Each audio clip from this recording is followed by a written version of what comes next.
This is The Public Interest. I am Malika Ramsey. Thanks for joining us. With me again is leader of the People's National Congress Reform and leader of the opposition, Brigadier the Honourable David Granger. Welcome, sir. Thank you very much, Malika. All right, great to have you. This week, a Partnership for National Unity, along with Brigadier Granger, are concerned about the Potaro Siparuni region. Of course, they're not just dubbing it the heart of Guyana, but they're dubbing it the aching heart of Guyana. First off, Mr. Granger, I must ask you, is the reason that this heart is aching, is it because you feel that the region is badly managed by central government? Because I know that's one of the things that you said. Yeah, particularly, to start with, it's called the heart because it's physically in the center of Guyana. In fact, when people speak about floods in the coastline, they all think about going to Potaro Siparuni because it's the mountainous region, and it is just roughly midway between the two regions in the north, Burima Waini and Kuyuni Mazruni, and of course the huge Rupununi in the south. Now, you would be impressed if you saw postcards of that region. You wouldn't believe that this is part of your homeland, Guyana. It's a beautiful region, but it's mismanaged. It is the region that possesses the Kaichor, an international wonder, Orange Juke Falls. You have every year the 1,000-kilometer Pacaraima safari. You've got a large part of the Irokama International Rainforest Conservation Center. And of course you've got gold, lots of it. But it is very badly managed. And the reason why, or at least one of the reasons why it's badly managed, because in the elections in 2011, the general and regional elections, the Alliance for Change won the chairmanship of that region. Previously, it was the People's Progressive Party civic administration. And I believe that that is the heart of the problem. That maybe because the chairmanship of the region has fallen into the hands of the opposition, there is some element of revenge, perhaps, by the PPP civic administration against the RDC. But thus far, have you seen any change? Because you spoke about first it being in the hands of the PPPC and now in the hands of AFC. Could Alliance for Change, along with the Partnership for National Unity, of course, do anything now to change that situation if there hasn't been any improvement since then? Well, we're definitely cooperating with the Alliance for Change chairman, that is Mr. Crawford, in the region, but we have not seen any change.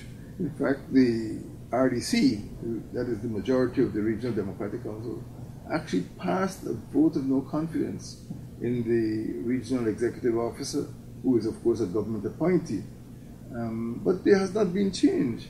In fact, I am dismayed, disturbed, disappointed at the way all four of those hinterland regions, the Burima Waini, Kuyuni Mazruni, Potaro Siparuni, and the Rupununi region, are managed. So even if they're in the hands of the PPP, there's neglect. For example, you go to the Burima Waini region, and there on the waterfront at Kumaka, you see that whenever a boat passes, the waves from the water actually come onto the land where people are walking, and it is continuously being eroded. If you park a car there, it is going to get wet. This is on a road that people have to, a market road. And there are other problems in the Burima Waini region. There is a little community in the hills there, and to get to that community, the road has obviously sunken. And instead of fixing the road, the government has given the residents a boat. So coming back to the Potaro Siparuni, there is very little change. There's very little change. The big problem, I think, is the problem of administration. You have an uncaring administration, and as a result of that, even the limited funds that ought to be provided to that huge region, for 20,000 square kilometers. You're talking about a region that's bigger than Jamaica, and even the funds that are provided are not effectively and efficiently used. And as a result of that, the residents of that entire region suffer from very high prices for foodstuff because a lot of the stuff is brought from Georgetown, some of it by road, some of it by air. Because there are no proper roads, the cost of transporting goods is very expensive. For example, in the sub-region with the Pacaraimos proper, that is sub-region 1, most of the transport is by ATV, all-terrain vehicles, which is a souped-up motorcycle. So you cannot really carry, I think it's smaller than the little red car I've seen out there, but you can't carry much, maybe you can carry 3, 4, 500 pounds, but that's all. All right. As we stay on administration for a little longer before getting to some other specifics, you even touched on infrastructure a bit. Central government may say to you that, look, Guyana is a very large country. We're going to take some time to get to all the regions. It takes a process before we can develop every single region. What would your response be? My response would be to strengthen the local government system so that the central government doesn't have to do everything. The regions themselves could improve their development, could enhance their development by a strong local government system. For example, it is my personal belief that the administrative center of every region should be a town. For example, we know that Anne Regina is the administrative center of the Pomeroon Supernam. It is a town. We know that New Amsterdam is the administrative center of the East Berbice Quarantine. It is a town. Similarly, Bartica, the administrative center of the Kuni Mazruni, should be a town. And I believe Mahdia, small as it is, should be a town. This means that the residents themselves will elect a mayor and a town council, and they can pay attention to water, electricity, solid waste management, and of course general sanitation. So I think measures could be taken to improve the administration of those areas if a proper local government system was put in place. The chairman himself is calling for an NDC, but I'm calling for township status. And once you have a town, you'll find that you should have a stronger police force, better postal services. You should have like a revenue authority. Maybe banks would come in instead of walking around with bags of, because there's a lot of wealth in Mahdia, with black plastic bags full of money. You can have a bank. But these things don't exist. If you are a resident of Mahdia and you want a mortgage, you have to come to Georgetown. If you want a license, you have to come to Georgetown. So the system of government, even after 22 years of PPP being in office, has not grown up, it has not matured. So that entire region, large as it is being treated like a little village. But it's a very distant village, and the way it is treated is imposing hardships on the people. Sometimes even for medical reasons. Somebody has a difficult delivery of a child or baby, has to be flown to Georgetown. So you have to be serious about regional administration, about local government, and improve the resources in that region to enable the residents to live comfortably. Right now, it is not so. Before I come to education and health, you just mentioned the wealth of the region and the fact that there are people walking around with bags of money because there are no banks to put this money in. In your experience, what is security like for that region? How safe are the people of the Potaro, Siparuni, more so Mahdia? Well, we see in our daily newspapers the number of attacks on minors. We see the reports of trafficking in persons. We see there are other crimes, what we call interpersonal violence. And these are all results of the lawlessness that exists west of the Essequibo. It was in that region that I think 2 police constables were killed. We see illegal migration, the Brazilians come in and go out, unknown to the police, unknown to the immigration authorities. So I would feel that all 4 regions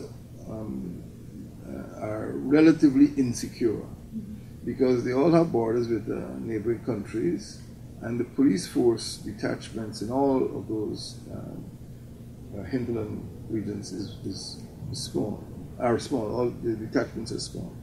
So I would say life is quite unsafe, and that is why we need to take a new attitude to regional development and empower those regions so that a regional chairman really has the clout to administer his area of responsibility more effectively than he's doing at present. In a statement you made today, sir, you said that in terms of public health, of course, the regional hospital is under-equipped and understaffed. Now, Brigadier, this is a bit baffling. Why is the regional hospital under-equipped and, well, especially when it comes to staff, understaffed, when Guyana is investing annually to send so many students to Cuba to study medicine? What's happening there? Well, what is happening is that Mahdia, in particular, where the hospital is located, is regarded as a hard post. And when students come back from medical school, they require a period of tutelage, which is called internship. That is, they are allowed to work under the supervision of a senior, an experienced person for maybe up to 2 years. So even though people might be coming back in droves, some of them ought not to be allowed to practice without the supervision of a senior. In addition to that, the pharmaceutical drugs which are taken into, because there's another drug problem which we can come to later, paramacatoi. I mean, paramacatoi is so fertile that it produces the best marijuana in the country.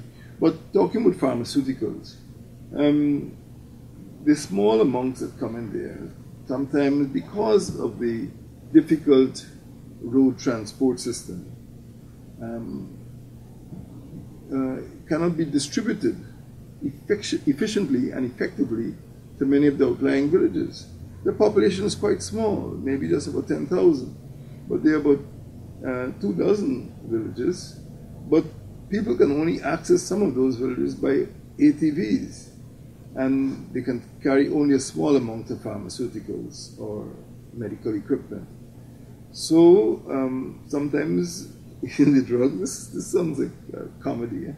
The pharmaceuticals stay in Mahdia or stay in a central spot, and sometimes they expire without ever being delivered to the destinations.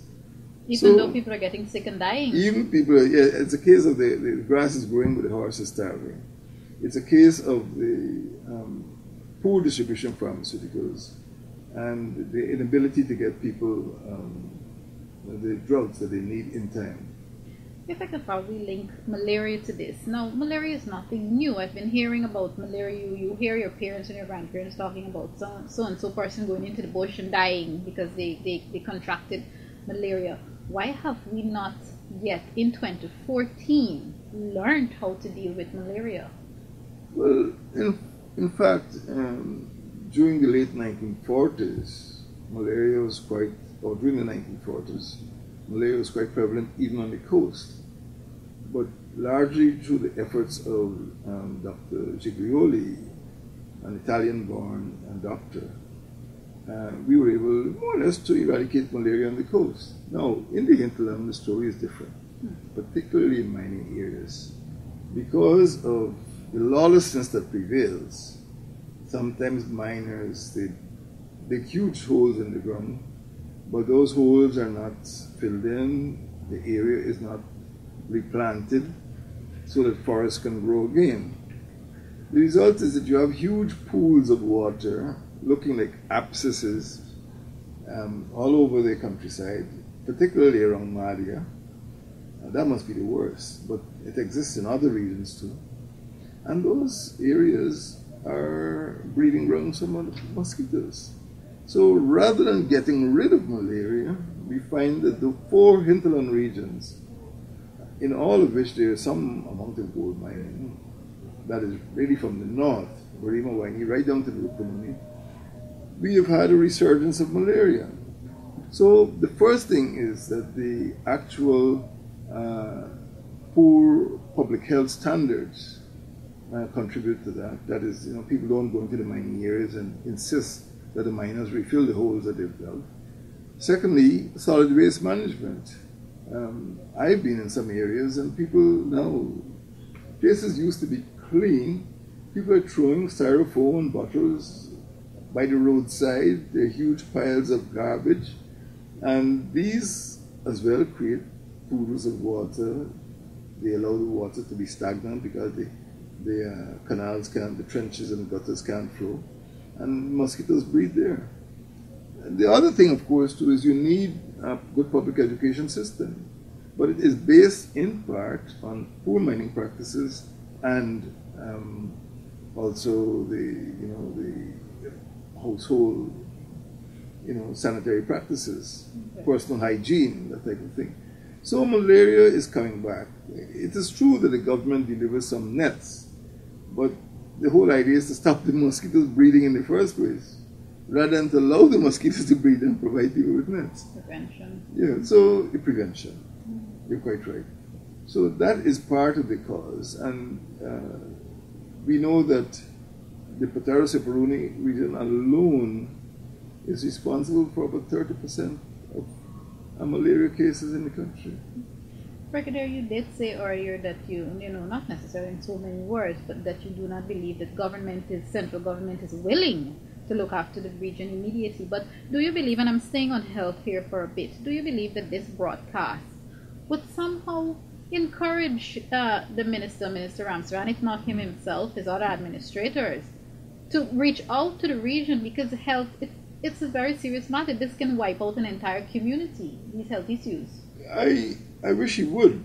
I wish this broadcast or this program could have an impact on public policy. That's why we call it public policy. Mm-hmm. But I suspect it wouldn't happen. Okay. There needs to be more public education at the level of the school. There needs to be better organization because, as we pointed out when we first started this program, mm-hmm. the regional government, the RDC, and the chairman have to be empowered. They have to have the equipment and resources to make the regions healthier. If, for example, he had the equipment to create his own landfill, remove solid waste, that might help. If he had his own equipment to pave the roads, because when you see a street in Madi, you see huge potholes in the main street. I mean, there's only one street really. But he does not have the resources because, I don't want to use the word again, it's a sort of Cinderella county, a Cinderella region. So if we want to deal with this public health problem, we have to empower the regions. Another budget reading is coming. Would APNU allow government, in terms of monies being allocated for various regions, I mean today we're talking about Potaro Siparuni, but would APNU allow monies to these regions to help develop these regions? Because I know that's going to be the next issue. If you're talking about the development of these regions, are you going to give government monies or approve monies, I should say, to help develop these communities? Well, thanks for that correction. You corrected yourself because the opposition cannot bring financial measures to the parliament. Mm-hmm. We have to wait until the government brings financial measures. But now, according to the ruling by Justice Chang, he seems to feel that we cannot modify or amend the measures which are brought before the National Assembly. This is going to be problematic. Because if we feel, for example, as you're pointing out now, that the allocation for health is too low, we can't raise it. Or even if we feel that the allocation for the government use agency is too high. But that's not true. That's not true. We are going to make modifications, and the case that Justice Chang has purported to rule on will go before a higher court on appeal.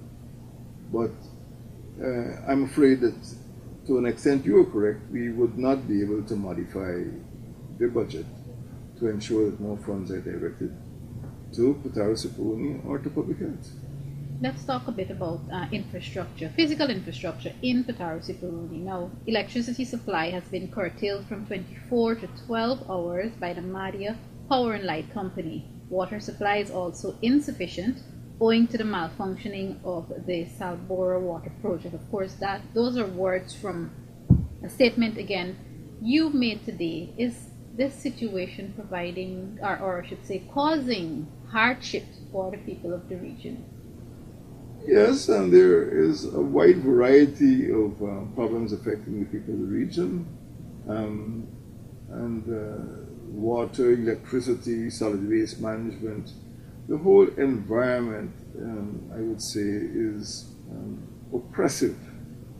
People who should be living freely, with the education system, the health system, transport system, given the wealth that is extracted from that region, are quite poor. And very little is actually being done to develop the region. But if we want to get a more committed citizen, somebody who is really prepared to work hard to develop the region, you have to pay attention to public services, education, health, transport, and other services, leisure, sport. These are important things. But right now it's a zone of neglect. So a lot comes back to the first point you raised, that is the point of administration, the way the region is administered. But we have to get down to the public services. We have to get down to electricity, water, safety, and everything else that makes life comfortable in that region. Now, education. One of the things being said is that, it's a fact that there are only 2 schools in that region. Is it a case where the schools are under-equipped or ill-equipped? Do you believe that there needs to be more equipment, more teachers, or do you believe that there just needs to be another school built in the region? Well, you need another school. I think a third one is going to be built perhaps at Cato, a third secondary school, that is. Mm-hmm. Now, coming back to the schools, most of the indigenous people in that region are Patamona. That is the language they speak at home. I myself have campaigned there, and some of the residents prefer to speak Patamona. It's not natural. But when they go to school, the language of instruction is English. And it sometimes causes a problem in which they don't, maybe because of the difficulty in teaching, there might be difficulty in understanding. So 2 key areas, we have English and mathematics. I think performance has been very low. In fact, the Potaro Siparuni region is one of the 2 lowest performing regions, if not the lowest, in the National Grade 6 examinations. So it is not just a matter of resources. You certainly have to build another school. Maybe at Cato, the same place where we saw the boys fetching logs to cook their lunch. But there are disciplinary problems as well. And as I said a little earlier, the valleys are very fertile, and the marijuana is of high quality. And a couple of years ago, about 26 children had to be expelled. They didn't have to be expelled, but were expelled for substance abuse. Whether that's justified or not is another matter. But there's also a tendency to send or not to send enough, or to send weak teachers to some of the hinterland regions. And teachers do not feel comfortable there because the cost of living is high and the accommodation is sometimes inadequate. A teacher may be a woman, because many teachers are women, about 4 out of 5 teachers nowadays are women. The woman might be married and she would have a child. So it is difficult for her to raise a child in a high cost of living part of Guyana with a standard salary or with a very small allowance. And it means that the best teachers are not prepared to stay in those conditions in those areas.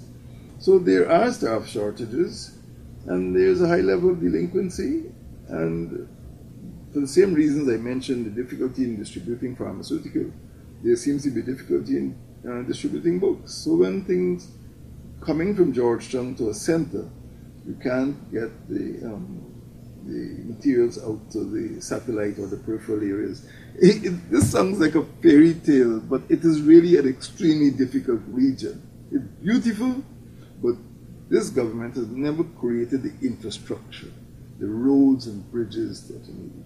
And they cannot afford now to use aircraft. For example, I think to take stuff into foodstuff and other commodities into that region is about $126 a pound. So you can imagine the cost. Chicken may end up being $700 a pound in some places, $800. And most of the stuff that is brought in from the coast is very expensive. You may ask, well, why can't people produce stuff locally? But you cannot get yourself to the market. If you produce, in fact, you do produce potatoes there, and tomatoes, and almost everything you would want because of fertile area. But those commodities cannot reach the market because of transportation problems. When the People's National Congress was in government during the 1970s, there was a very efficient national airline, that is Guyana Airways, which brought the stuff out of the coast, sold it and paid the farmers through the Guyana Marketing Corporation. All that stuff now. So the high cost of living has an impact on the education system. Okay. Brigadier, do you get the sense that the people of Potaro Siparuni are at breaking point, or have they become complacent and given up hope? They are full of hope. They are not at breaking point. They are not desperate, but they are very determined. Okay. They know what needs to be done. They are very articulate.